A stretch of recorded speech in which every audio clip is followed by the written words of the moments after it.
Assalamualaikum warahmatullahi wabarakatuh. Kembali lagi bersama saya di Bayunika Channel. Bagaimana kabarnya Bapak Ibu semua? Semoga hari ini lebih baik daripada hari yang kemarin.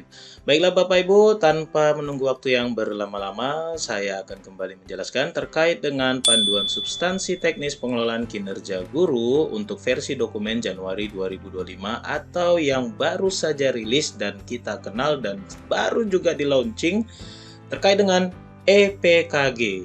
EPKG adalah singkatan e-learning pengelolaan kinerja guru. Nah, Bapak Ibu, di sini saya akan memberikan penjelasan kepada Bapak Ibu selama 10 menit. Saya jamin Bapak Ibu langsung paham. Karena apa? Karena di dalam EPKG ini tidak jauh berbeda dengan kinerja PMM sebelumnya. Hanya seperti mengganti baju dengan sedikit penambahan pernak-pernik kancing agar terlihat sedikit lebih menarik. Baik Bapak Ibu, mari kita simak bersama-sama. Nah, ini adalah daftar isinya. Jadi, saya nanti akan menjelaskan sambil berjalan ya terkait dengan hal-hal yang sama dengan kinerja PMM nantinya akan saya jelaskan, saya katakan sama gitu ya. Kalau yang tidak sama nanti akan saya jelaskan dan saya akan berbagi juga nanti kepada Bapak Ibu apa itu nanti kita simak bersama-sama. Nah, di sini kita bahas terkait dengan transformasi pengelolaan kinerja ASN. Nah, di sini untuk substansinya sendiri itu substansinya masih sama seperti kinerja PMM yang tahun 2024 sekarang ini ya Bapak Ibu ya. Nah, yang untuk ini adalah terkait dengan Permen Pan RB nomor 6 tahun 2022 dan Permen Pan RB nomor 1 tahun 2023 itu berkaitan dengan jabatan fungsional, pengelolaan kinerjanya itu Permen Pan RB nomor 6 itu terkait dengan SKP-nya ya. Dan ini juga berkaitan dengan sistem kepangkatan kita nantinya Bapak Ibu. Kenapa? Karena di dalam EPKG ini sudah disesuaikan kembali ya bahwasanya kepangkatan itu tidak berkaitan dengan sertifikat dan poin lainnya kecuali angka kredit saja. Oke Bapak Ibu kita lanjutkan. Nah, di sini ada arah transformasi ini sama sebenarnya ya dengan yang kinerja PMM tahun 2024 tidak ada perbedaan, hanya diperjelas saja biar terlihat bahwasannya ini adalah hal yang baru. Nyatanya sih enggak. Sederhana ya kalau saya lihat. Dan 3 ciri pengelolaan kinerja untuk mewujudkan transformasi pembelajaran ini juga masih sama, bermutu untuk semua. Yang di nomor 3 ini perubahan yang terjadi tidak hanya di atas kertas namun melalui proses yang berbasis praktik dan berdampak di kelas atau di sekolah. Nyatanya sih sama ya dengan kinerja PMM, nggak ada bedanya gitu, hanya ditambahin bumbunya. Oke, kita lanjut ke bagian yang selanjutnya, landasan regulasinya ini Bapak Ibu bahwasannya terkait dengan pesan kuncinya yang perlu kita pahami adalah pemutakhiran data pegawai, perencanaan, pelaksanaan, dan terakhir adalah penilaian. Ini juga sama, tidak ada yang berbeda. Nah, untuk bab 2 mekanisme pengelolaan kinerja guru, ini awalnya Bapak Ibu harus perlu ketahui ya bahwasanya slide ini tuh kalau normalnya 210 dan ini sudah saya rangkum menjadi 143 dan nanti nggak akan saya jelaskan semua karena banyak yang sama ya udah saya pelajari. Termasuk dengan ini juga tahapan pengelolaan kinerja guru ini juga sama ya perlu kita ketahui ya, ada diskusi, observasi, diskusi tindak lanjut, upaya tindak lanjut, dan terakhir adalah refleksi. Dan dalam proses perencanaan juga guru nantinya akan memilih satu subindikator dari rapor pendidikan, di mana kita ada 8 subindikator praktik pembelajaran ya di rapor pendidikan ya Bapak Ibu ya.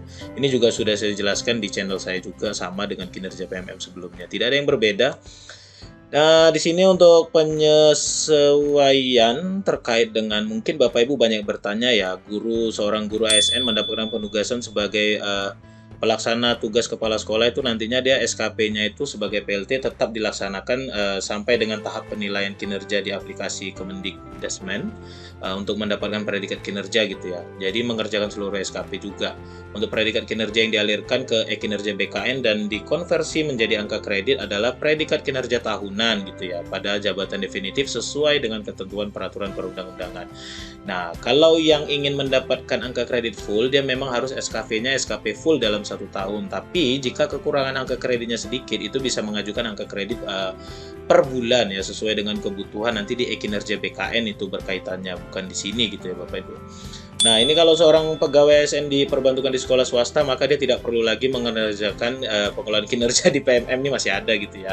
Nah, artinya EPKG ini juga nantinya akan kita kerjakan di PMM gitu Bapak Ibu. Karena banyak saya lihat berseliweran bahwasanya EPKG ini nantinya nggak akan di PMM, dia akan di luar aplikasi terbaru. Nyatanya enggak, nanti kita akan saya tunjukkan kepada Bapak Ibu gitu ya. Kalau Bapak Ibu ASN yang diperbantukan di sekolah swasta tidak perlu buat kinerja PMM, cukup buat SKP di kinerja BKN aja ya Bapak Ibu. Nanti file ini juga akan saya sertakan di kolom deskripsi dari channel YouTube saya, tinggal Bapak Ibu download aja ini. Jadi tidak akan saya jelaskan secara detail karena ini sudah ada juga sebetulnya ya terkait dengan aturan dan hal yang lain sebagainya di pengelolaan kinerja sebelum-sebelumnya, dan Bapak Ibu tentunya juga paham ya terkait dengan ini semua, juga ada semua gitu ya. Termasuk juga terkait dengan ASN yang cuti itu tidak perlu buat SKP sampai cutinya selesai.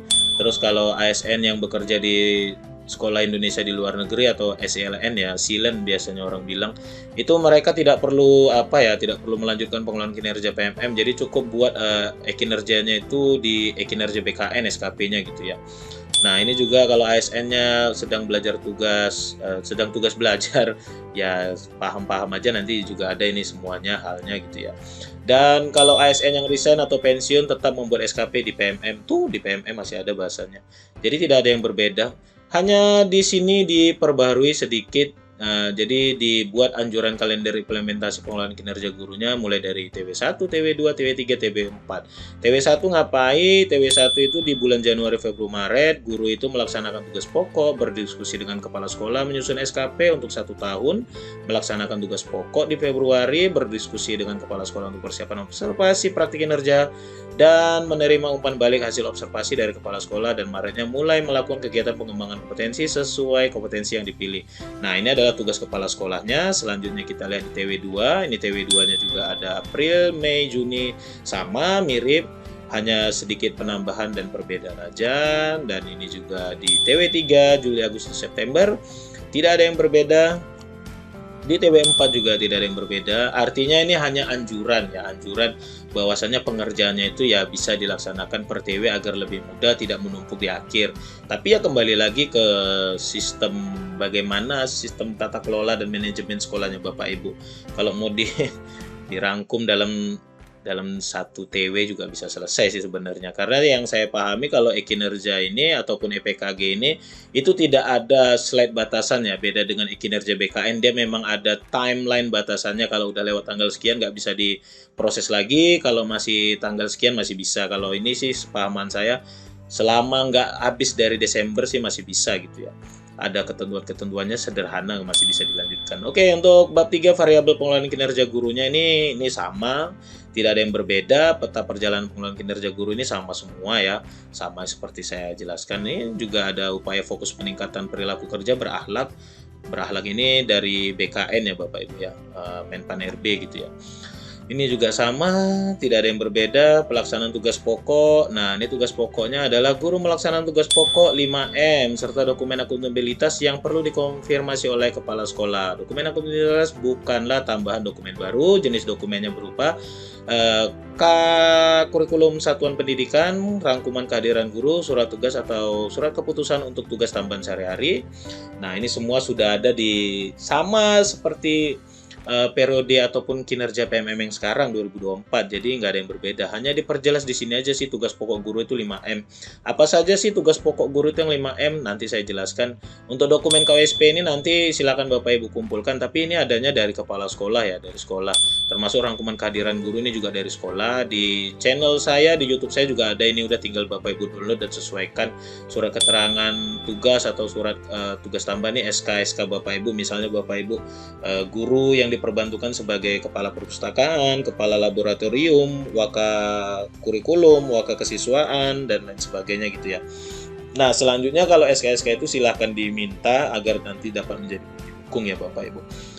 Dan perlu saya sampaikan juga, mungkin harus ada penyesuaian ya terkait dengan penjelasan-penjelasan ini. Siapapun nanti narasumber harus bisa menjelaskan bagaimana kalau di SD itu, apakah waka itu ada, apakah itu diakui. Karena sepemahaman saya dan kita semua, kalau guru SD itu tidak ada jabatan lainnya, hanya ada guru kelas, guru PJOK, dan guru agama. Selebihnya tidak diakui jam pelajarannya. Sementara penjelasan-penjelasan dari Kemendikdasmen itu menjelaskan bahwasannya guru bisa 24 jam tanpa harus dari mengajar gitu ya. Jadi nanti akan kita lihat bagaimana terkait dengan hal tersebut kepada Dapodik. Apakah bisa relevan atau tidak? Bagaimana nanti? Saya yakin bakal keluar sih regulasi terbaru bahwasannya itu biasanya sih untuk guru-guru di SMP, SMA, SMK sederajat gitu ya. Oke, kita lanjutkan ke variabel praktik kinerjanya. Ini juga sama ya, tidak ada yang berbeda. Ini penjelasan dari sebelumnya. Nah, ini seperti saya katakan, ini indikator untuk rapor pendidikan ya Bapak Ibu ya. Jadi silakan Bapak Ibu ambil dari praktik pembelajaran mana yang mau disesuaikan. Ini sama sih dengan kinerja PMM 2024. Ini juga sama, tidak ada yang berbeda. Perilaku kerja ini sama, berakhlak ya. Kita hanya perlu fokus satu untuk ketujuh aspek perilaku, jadi tidak usah semua. Dan agar tidak sulit juga dinilai ya seperti ini, misalnya indikator memahami kebutuhan peserta didik, itu kan kebutuhan orientasi pelayanannya kan. Pilih aja yang sini atau pilih yang salah satu, fokusnya mana yang paling mudah gitu sih. Ekspektasi khusus pimpinannya ini adalah bagaimana nanti Bapak Ibu. Kayak biasa sih di kinerja PMM juga seperti itu, tidak ada yang berbeda. Ini daripada berakhlak tadi ya, singkatannya itu ya, loyal, adaptif, kolaboratif. Nah, itu dari berakhlak. Variabel pengelolaan kinerja untuk pengembangan kompetensi. Nah, pengembangan kompetensi sendiri itu bahwasannya Bapak Ibu, indikator kompetensi itu mengacu pada Perdirjen GTK nomor 2626 tahun 2023 tentang model kompetensi guru. Ini MKG namanya. Kalau model kompetensi kepala sekolah itu singkatannya MKK. Nah, ini juga ada nanti untuk pemilihan indikatornya bagaimana ya. Nah, di sini ada indikatornya, ada 4, kompetensinya pedagogi, kepribadian sosial, dan profesional. Nanti silakan Bapak Ibu pilih untuk mulai tahun 2025, pilihlah kompetensi pelatihannya, misalnya pedagogik. Lalu Bapak Ibu pilih juga materi pelatihannya yang sesuai dengan pedagogik itu yang dipilih. Berarti carilah terkait dengan lingkungan pembelajaran yang aman dan nyaman bagi peserta didik, pembelajaran efektif yang berpusat bagi peserta didik, asesmen umpan balik, dan lain-lain gitu ya. Jangan nanti kita pilih untuk kompetensi, pengembangan kompetensinya pedagogik, tapi kita pilih malah ikut pelatihan yang kayak gini, kolaborasi untuk peningkatan pembelajaran gitu ya. Tak sesuai gitu ya Bapak Ibu. Jadi sesuaikan dengan kompetensi dan indikator kompetensi gurunya gitu ya. Jadi pilih satu aja untuk tahun 2025 itu biar nggak sulit. Dan ini untuk dokumen akuntabilitas itu sama yang seperti kita katakan tadi ya, KWSP dan lain sebagainya itu ya, rangkuman kehadiran dan lain-lain. Nah, ini juga sama dengan kinerja PMM sih. Untuk pemutakhiran data ini seperti yang saya sampaikan juga di subscriber saya, viewer saya, bahwasannya di kinerja kinerja BKN, MyASN dengan kinerja PMM ataupun PKG nantinya tahun 2005 perlu memperhatikan seperti NIK-nya, NIP, UNOR, wilayah unit organisasinya, dan NPSN-nya. Karena kan ada beberapa daerah, provinsi, dan lain sebagainya itu ada terjadi perubahan-perubahan nomenklatur, maka daripada itu perlu juga kita berhubungan dengan admin kinerja BKN, operator, baik itu operator sekolah dan operator di Dinas Pendidikan wilayah kerjanya Bapak Ibu gitu ya. Kalau saya sih bisa membantu kalau khusus di Kabupaten Bengkalis itu terkait dengan UNOR dan perubahan data-data lain sebagainya itu bisa saya bantu karena saya cukup mengenal dengan admin kinerja BKN di Kabupaten Bengkalis dan saya sering juga berkolaborasi di channel YouTube saya banyak itu dengan beliau. Nah, ini untuk prioritas terkait dengan pemutakhiran data, bahwasanya ada 3 prioritas. Siapa saja yang dilibatkan sini juga ada, tidak akan saya jelaskan secara rinci. Intinya, siapapun narasumber, Anda harus memiliki keterkaitan dan keterhubungan yang sangat intim dengan BKD dan Dinas Pendidikan terkait dengan si adminnya dan juga di operator Dinas Pendidikan. Kalau narasumber nanti bekerja sendiri, maka akan gawat jika ada peserta-peserta yang bertanya bagaimana caranya. Penting nanti narasumbernya. Untuk tahap perencanaannya, nah ini sama seperti biasa ya, tampilannya juga masih sama dengan kinerja PMM, tidak ada yang berbeda dan ini hanya sebutan untuk tugas pokok tadi yang seperti saya jelaskan. Intinya kalau di perencanaan Bapak Ibu harus penuhi dulu tugas pokok 5M-nya, kalau belum terpenuhi nanti nggak akan bisa lanjut.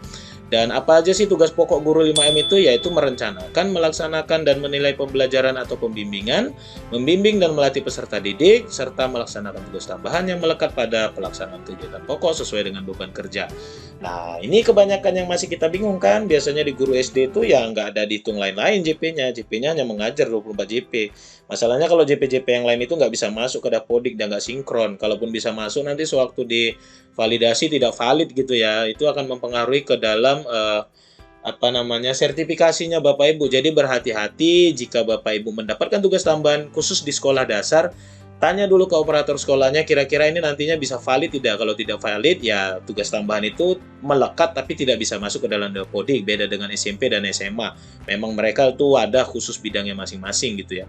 Jadi kita SD itu biasalah sedikit agak ya agar didengar juga oleh Bapak Abdul Mukti seperti yang saya sampaikan, agar kiranya di SD juga bisa diperhatikan gitu Pak ya. Kami ini kadang banyak dapat tugas tambahan tidak bisa masuk ke dalam Dapodik gitu Pak. Ini sampaian dari curhatan hati sih Pak, bukan itulah pokoknya. Oke, ini juga masih sama, tampilannya sama, tidak ada yang berbeda. Bapak Ibu biasa kalau ngerjain kinerja PMM ya begini juga tampilannya, tidak ada yang berbeda. Nah, ini 1 sampai 31 Januari. Sama, ada 2 bulan gitu ya. Ini sebelumnya sama. Tampilannya juga sama, Bapak Ibu ini juga sama, ini juga sama, ini juga sama. Nah, ini juga sama ya. Terkait dengan praktik kinerja itu dinilai, perilaku kerja juga dinilai, selebihnya itu dipertimbangkan, ini dikumpulkan tidak dinilai, dipertimbangkan tidak dinilai. Pengembangan kompetensi itu dipertimbangkan tidak dinilai.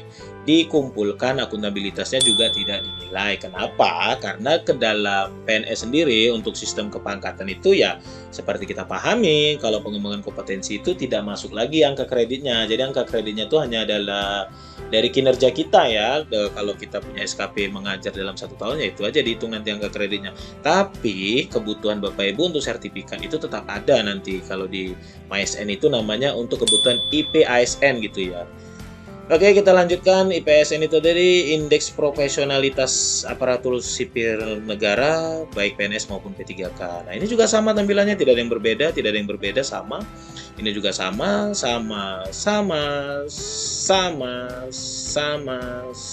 juga. Tidak ada yang berbeda, Bapak Abdul Mukti sama juga, tidak ada yang berbeda, sama. Jadi saya tidak akan menjelaskan lebih rinci karena ini sih sama dengan yang Bapak Ibu kerjakan di kinerja PMM ya, tidak ada yang berbeda. Nah, ini juga tampilannya sama, ini juga sama semua, sama. Nah, pengembangan kompetensi ini sama, tugas pokok ini tadi sama, tidak ada yang berbeda. Dokumen akuntabilitas juga sudah saya jelaskan, sama.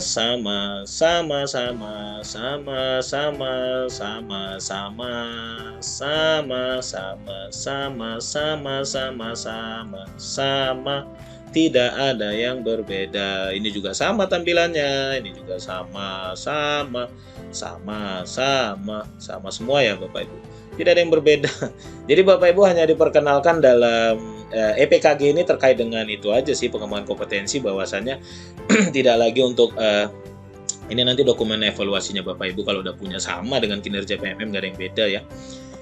Oke, habis selesai. Selanjutnya saya akan tunjukkan kepada Bapak Ibu di mana sih kinerja PMM itu atau EPKG itu. Nah, kalau Bapak Ibu masuk ke dalam PMM, Bapak Ibu klik aja pengelolaan kinerja. Di sini udah ada tampilan baru ya, pengelolaan kinerja PMM yang baru gitu ya. Nah, ini bisa Bapak Ibu pelajari gitu ya. Tapi ini hanya tampilan baru aja sih, tidak ada yang berbeda.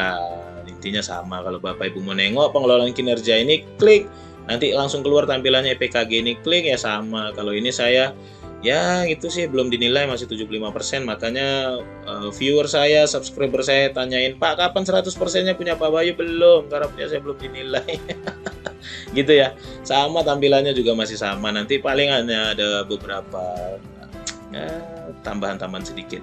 Terkait dengan pengelolaan kinerja ataupun EPKG ini ke depannya kan nanti pengembangan kompetensi itu tadi tidak lagi mengumpulkan sertifikat ya, tapi hanya membuat refleksi atau laporan gitu ya. Nanti untuk laporan-laporan dan tidak berbasis poin, nanti untuk laporan-laporan itu saya sudah sertakan di eh, deskripsi ya, nanti Bapak Ibu bisa download gitu ya, nanti bisa download. Nah, di sini udah saya jelaskan bagaimana sih laporan pengembangan dirinya, itu nanti mirip dengan laporan pengembangan diri pada kita dahulu kala. Nah, ini tinggal Bapak Ibu sesuaikan aja, nanti bisa Bapak Ibu edit sesuai dengan kebutuhan. Ada laporan pengembangan dirinya, ini lengkap ya Bapak Ibu ya, sudah saya masukkan, nanti tinggal Bapak Ibu isi sesuai dengan kebutuhan, edit. Nah, ini ada juga SPT-nya nanti. Jadi setelah ini ya boleh SPT di sini, boleh SPT di atas sekali setelah cover juga boleh, silahkan Bapak Ibu sesuaikan. Atau SPT-nya mau diletak di bawah boleh, atau SPT-nya mau di atas cover juga boleh. Karena dalam keterangan daripada Pak Abdul Muti sendiri itu bahwasanya untuk laporan refleksi pengembangan kompetensi itu juga bisa kita sebut dengan laporan pengembangan diri. Itu tidak ada panduan yang secara pasti untuk kita ikuti. Tujuannya adalah agar tidak menyusahkan Bapak Ibu terkait dengan administrasinya gitu ya. Jadi bebas. Kalau Bapak Ibu mau mengikuti punya saya, nanti di deskripsi silakan tinggal download aja. Nanti saya sertakan link drive-nya gitu ya. Saya rasa ini tidak ada lagi yang perlu saya jelaskan. Ini juga sudah sesuai semua. Nanti tinggal Bapak Ibu edit aja sih kalau sesuai kebutuhannya bagaimana ya. Kalau mau ingin dipersingkat juga boleh, karena seperti yang saya sampaikan tadi tidak ada untuk kepastiannya. Nah, kaitannya bagaimana nanti untuk dengan dari ini tadi ya. Dari PKG ini, EPKG ini kaitannya dengan kinerja BKN itu nanti bagaimana ya, kita lihat aja di tahun 2025. Selama itu kita menunggu, nanti akan saya sampaikan perkembangannya. Jangan lupa untuk Bapak Ibu subscribe channel ini agar dapat terus berkembang dan membantu kemudian Bapak Ibu di sekolah. Like, komen, dan share agar dapat membantu rekan lainnya dalam kemudahan. Dan jika Bapak Ibu ingin melakukan tanya jawab, silakan sampaikan di kolom komentar. Nanti akan saya jawab. Kalau udah banyak kali pertanyaan yang kira-kira Bapak Ibu nggak paham, nanti akan saya buatkan kembali tutorialnya. Oke, demikian apa yang bisa saya sampaikan. Semoga yang saya sampaikan kali ini dapat bermanfaat bagi kita semua. Assalamualaikum warahmatullahi wabarakatuh. Bayu Andika Channel mohon pamit.